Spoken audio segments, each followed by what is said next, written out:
We're making chicken and dumplings. So this time I ended up getting a rotisserie chicken to where I could take all the chicken off the bones, use the bones to boil and make a good little broth out of that as well. So these are the ingredients that I ended up throwing in with all the bones that I got off the rotisserie chicken to just give that broth an extra good amount of flavor.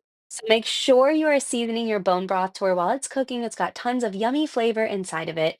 And I felt like I didn't have enough chicken for the amount I was making, so I'm going to season and sear these tenderloins off to really lock in the juices and the flavors. And I'm also going to keep them on the chunkier side when I cut them up because we already have the shredded chicken from the rotisserie chicken, so you want those two different textures in it. And then I'm going to strain it, not only once, but twice because it had all of those tiny little bones from the rotisserie chicken. So you want to make sure that you're keeping everything safe for the ones that are eating it. So this is what it looked like after I strained it twice.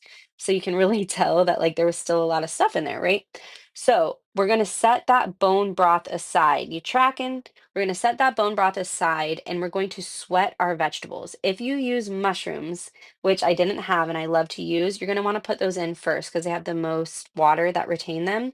And you're going to want to add a little bit of salt to them beforehand. That just really takes out the moisture from them and sweat those vegetables down. Once they get a little bit tender, you're going to want to then add in your onions. And I added a little bit of butter just to give it that richness.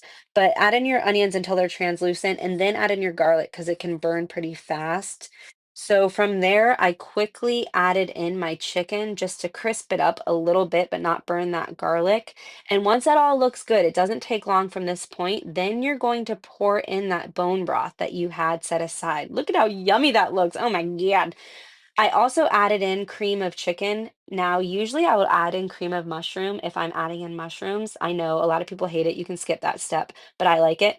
And then these are the biscuits that I use if you don't want to make your own dumplings. I found that these are the best biscuits. I've tried all of them.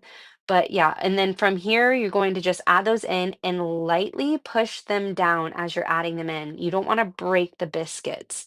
And the most important part is just covering these on low and slow for about 15 minutes, medium heat. And I like to uncover them and then push them down again, cover them back up for another 15 minutes.